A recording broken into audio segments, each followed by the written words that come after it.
الشيطان الرجيم بسم الله الرحمن الرحيم يا أيها الذين آمنوا اتقوا الله وكونوا مع الصادقين صدق الله مولانا العظيم وصدق رسوله النبي الكريم ونحن على ذلك لمن الشاهدين والشاكرين والحمد لله رب العالمين اللهم صل على سيدنا مولانا محمد النبي الأمي وعلى آله وسلم تسليما كثيرا كثيرا.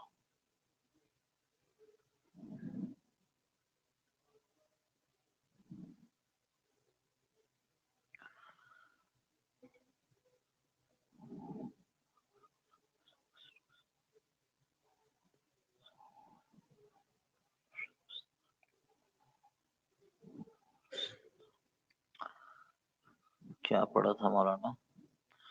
بڑھتے جاتے ہیں، بڑھ رہے ہیں علم، چھن رہا ہے سکون،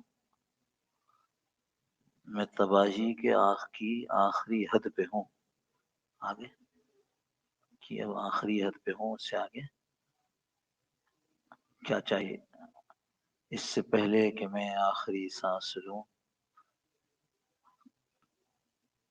اے خدا مجھ کو تیری رضا چاہیے.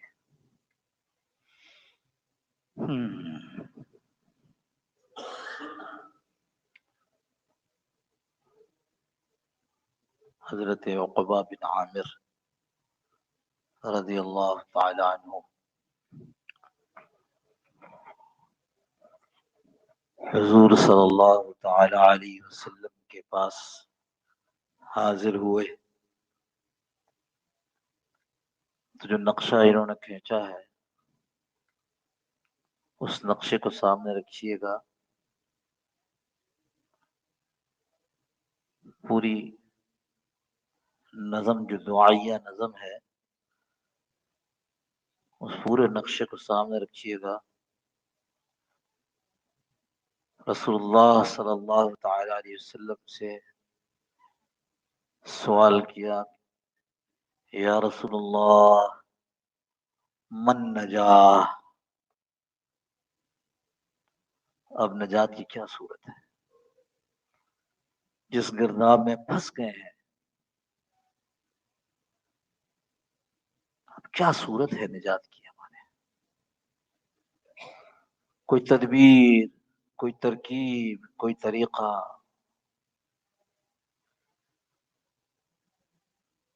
آگے بات کرنے سے پہلے صرف یہ بات یاد دہانی کے طور پر کہہ رہا ہوں کہ ہم نے حضور صلی اللہ تعالی علیہ وسلم کی ذات گرامی پر یقین کیا ہے، ان پر ایمان لائے ہیں، اور یہ یقین نہیں کیا ہے کہ وہ عرب کے ایک آدمی تھے.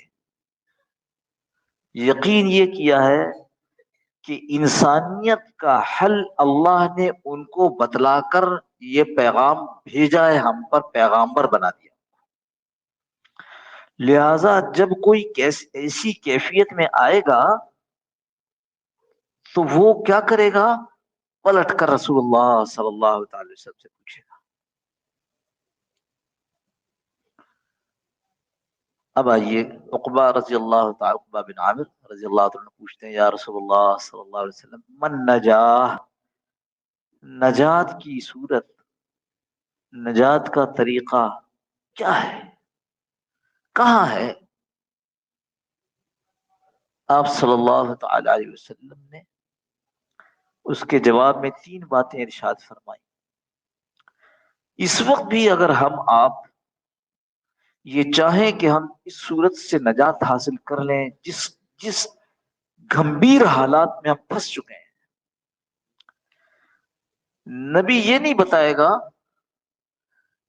کہ تمہیں مہنگی چیزیں سستی کیسے ملیں گی. ہاں، یہ نہیں بتائے گا. نبی یہ بتائے گا کہ تم اپنے رب کو جس حال میں ہو اس حال میں رہتے ہوئے اپنے رب کو راضی کرنے کی صورت کیسے نکالو. کیوں؟ ساری آسائشیں مل جائیں، ساری سہولتیں مل جائیں، ساری لفظ استعمال کرنے کی اجازت دیجیے، ساری عیاشیاں میسر ہوں، اور یہ آدمی اللہ کے تعلق کے بغیر دنیا سے رخصت ہو گیا، اس سے زیادہ بد نصیب کوئی بھی نہیں۔ اور کچھ ہاتھ میں نہ ہو، کچھ نہ ہو، کھانے کو غذا نہ ہو، پہننے کو کپڑے نہ ہو، رہنے کو گھر نہ ہو، دور دور تک کوئی دوست اور چاہنے والا نہ ہو، لیکن یہ آدمی جب دنیا سے رخصت ہو رہا ہو تو اللہ اس کی طرف رحمت کی نگاہ سے دیکھ رہے ہیں، اس سے زیادہ خوش نصیب کوئی بھی نہیں ہے۔ جو آسائشیں آرام عیاشیاں دنیا کی ہیں، یہ کتنی 100 سال 200 سال، تو بہت لمبی بات کر دی نا، ورنہ 60 70 سال، کچھ 80 90 میں چلے جاتے ہیں۔ وہ ساری پریشانیاں جو اس نے 60 70 سال میں دیکھی ہیں، حضرت صلی اللہ تعالی علیہ وسلم کا ارشاد گرامی ہے، میں مفہوم عرض کر رہا ہوں کہ اس آدمی کو کہا جائے گا کہ جنت کے اندر ایک غوطہ لگا کر اس کو باہر نکالو۔ غوطہ سے مراد تو غوطہ تو سمندر میں ہوتا ہے، جنت کی ہوا جنت کے ماحول میں سے یوں کر کے نکال لو اس کو۔ جب نکال لیا جائے گا، اس سے سوال ہوگا قیامت کے دن کہ کیا تم نے کوئی پریشانی دیکھی ہے؟ کہے گا واللہ میں نے تو کبھی کوئی پریشانی دیکھی نہیں۔ وہ 60 70 80 100 سال کی پریشانیاں جنت کے صرف ایک جھونکے سے سب بھول جائے گی۔ اور یہ جو بڑی عیاشیوں میں رہا، بڑے اس دنیا کی تمام تر آسانیوں اور سہولتوں میں رہا، اس کے لیے کہا جائے گا ذرا سے اس کو ایک جہنم کا تو غوطہ دلا کر لاؤ۔ اس کے بعد پوچھا جائے گا تو کہے گا میں نے تو ساری زندگی کبھی کوئی سکھ دیکھا ہی نہیں۔ اللہ ہم سب کی حفاظت فرما دے۔ تو نجات کی صورت حضرت صلی اللہ علیہ وسلم نے 3 باتیں ارشاد فرمائی۔ میں پھر عرض کروں، نجات اس بات سے نہیں کہ میری دنیا اچھی ہو جائے، نجات اس بات سے کہ میں اس مشکل دنیا کے اندر رستہ بنا کر اللہ کو راضی کروں۔ دور دور تک کوئی صورت نہیں ہے، کوئی ایسے احوال نہیں ہے کہ دین پر چلنا آسان ہو، کوئی ایسے احوال نہیں ہے کہ اپنا ایمان بچانا آسان ہو، کوئی ایسے احوال نہیں ہے کہ میں ہم جنت کی طرف، اس کو آپ لوگ کہتے ہیں نا اسموتھ سیل، بڑی آسانی کے ساتھ ادھر پہنچ جائے۔ لیکن قربان جائیے حضرت رسول کریم صلی اللہ تعالی وسلم کے کہ اپنی امت کو، وہ جو آخر قیامت تک کی آنے والی امت ہے جس کو عجیب عجیب حالات سے واسطہ پڑے گا، اس کے لیے نجات کی صورت بتا دی۔ پہلی بات فرمائی امسک علیک لسانک، اپنی زبان کو روک رکھو۔ اتنی پریشانیاں، اتنے فساد، اتنے بگاڑ زبان کو کھلا چھوڑنے سے آتی ہے جس کا حساب نہیں ہے۔ زبان کو کھلا چھوڑ دیجئے، دیکھیے کیا ہوتا ہے۔ گھر گھر لڑائی جھگڑا، اس کی وجہ کیا ہے؟ زبانیں کھلی ہوئی ہیں۔ شوہر کھلی زبان سے بیوی کو، بیوی کھلی زبان سے شوہر کو سنا رہی ہے۔ ہمارے ہاں ابھی ابتدا سی ہے، یورپ میں بہت پہلے سے ہے کہ جب باپ اپنے بیٹے کو کہتا ہے یا بیٹی کو کہتا ہے دیر سے کیوں گھر آئے، اور یہ تم جو گھر آئے ہو تمہارے منہ سے یہ شراب کی بو کیوں آ رہی ہے؟ مسلمان کا بیٹا ہے، یاد رکھیے گا مسلمان کی بیٹی ہے، اس کا جواب یہ ہوتا ہے dad mind your own business, ابا جی اپنے کام سے کام رکھیے۔